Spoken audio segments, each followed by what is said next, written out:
7 de la mañana con 34 minutos. Va usted justo a tiempo, así que maneje con precaución. Seguimos con más en CIPSE Noticias más temprano y por supuesto este viernes tenemos mucho contenido de valor para usted. Esta mañana saludo con mucho gusto a Jorge Contreras, coordinador estatal de capacitación de la Cruz Roja Mexicana. Bienvenido, muy buenos días, ¿cómo está? Muy bien, Linda, muy buen día.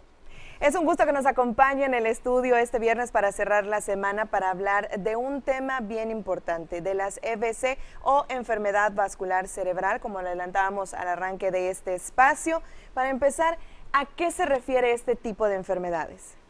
Fíjate que es un padecimiento que la Organización Mundial de la Salud la tiene muy bien identificada y clasificada pues entre los peores en el aspecto de mortalidad y de incidencia e inclusive de pues que la cuestión de las incapacidades permanentes. Por supuesto a nosotros como prehospitalarios o el sector hospitalario nos interesa enfatizar pues la cuestión de identificarla con la oportunidad suficiente para que salvemos vidas.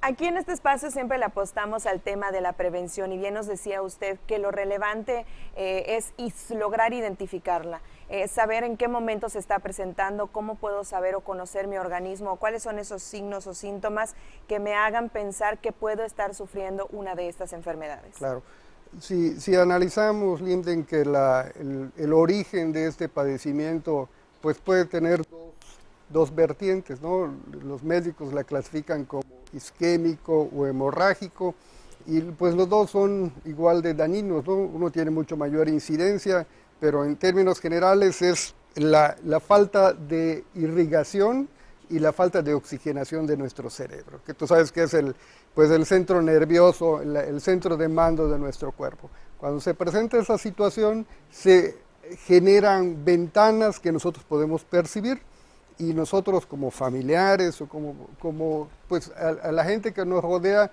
debemos estar muy atentos a ella. Hay dos escalas que se promueven a nivel internacional y una estrategia a nivel nacional pues que nos los hace mucho más fácil reconocerlos. Una es la escala de Cincinnati y a nivel nacional se ha desarrollado esa estrategia que también se ha hablado en este espacio que se llama Camaleón.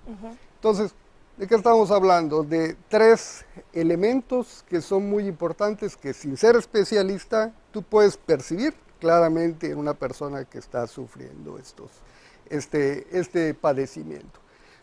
Camaleón habla de cara, mano y de la lengua. Okay. Entonces, esos tres elementos nos permite a nosotros identificar que se está dando algo.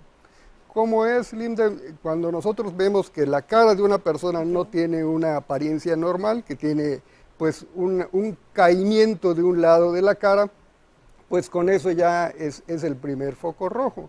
Y nosotros, si estamos muy pendientes de alguien que tiene factores de riesgo, que son hipertensión, edad avanzada, sedentarismo, obesidad, pues hay que estar muy pendientes y de repente voltear y decirle, oye, sonríe, y no puede hacerlo de la manera esperada, pues ese ya es el primer elemento. Una caída de una parte de la cara es el primer foco.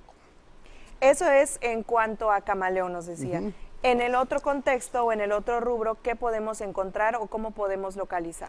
Las dos escalas hablan de lo mismo, de cara, de mano y de lengua. El segundo de los elementos del camaleón es mano. Okay. El poner las dos manos en el frente y ver y cerrar los ojos y una de ellas cede por su propio peso. Okay. O sea, no puedes controlar la posición frontal de tu mano. Eso ya es el segundo de los elementos de alarma. Cualquiera de ellos, con que uno se presente, ya debes tener, pues ya activar el servicio médico de urgencia. Y el tercero es lengua.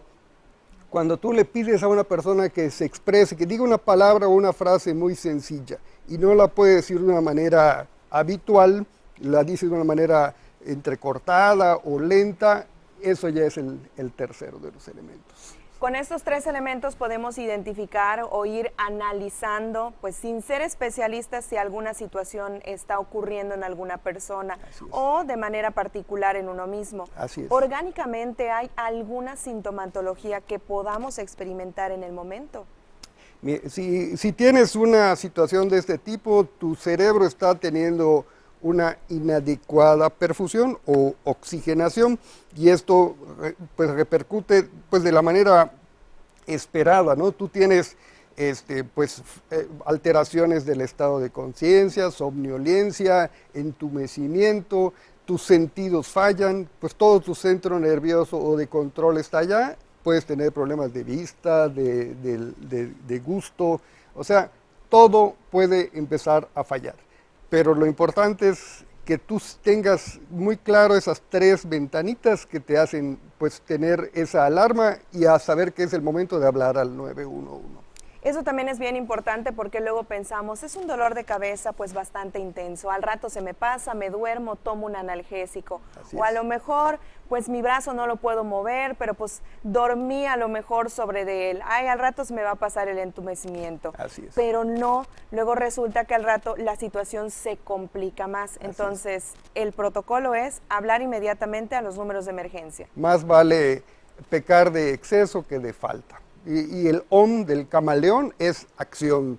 O sea, muévete, porque más vale cuando tú identificas algunos de esos elementos, tomar acción. La ventana de oportunidad para actuar en esos casos, Linden, es muy corta. Entonces es importante que llegue el paramédico, que lo lleves tú al hospital lo antes posible, porque la oxigenación se interrumpió, ya sea porque la sangre se vació en el interior de tu cerebro, porque se rompió una arteria o se ocluyó y no está llegando la sangre. Entonces, pues hay que moverse rápido. El tiempo es indispensable en este tipo de situaciones. Dicen por allá que el tiempo es cerebro, sobre todo en esta área, y en este caso es mucho más claro.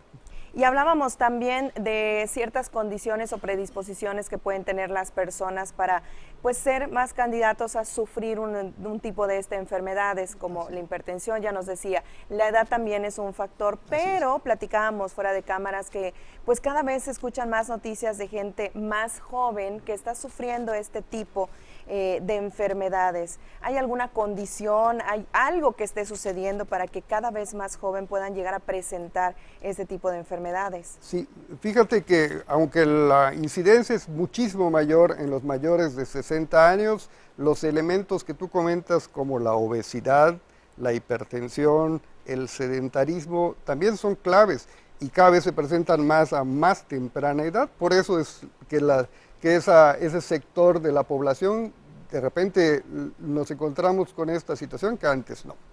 Lamentablemente así es y cada vez vemos más casos de personas que pueden llegar a sufrir un tipo de esta enfermedad, así que la recomendación ¿cuál es? Le apostamos a la prevención para no llegar a esta situación lamentable, no tener que sufrir uno de este tipo de enfermedades. ¿Qué podemos hacer de manera preventiva? Todo lo que nos dicen los médicos para evitar la hipertensión, con eso avanzaríamos mucho. La hipertensión es el gran enemigo y el principal factor de riesgo. Entonces, pues ya sabemos lo que tenemos que hacer, es una buena época para iniciar.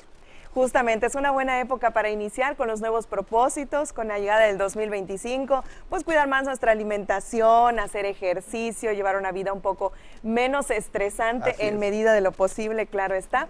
Así que pues bueno, muchísimas gracias por habernos acompañado esta mañana, hablando de temas que son importantes, que son relevantes, que están ocurriendo en nuestra sociedad y sobre todo que ayudan también a fomentar mejores hábitos para tener una mejor calidad de vida. Siempre es un gusto, Linda.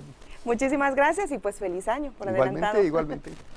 Pues bueno, nosotros continuamos con más, vamos del otro lado del estudio, nos espera ya listísimo mi compañero Alejandro Solís.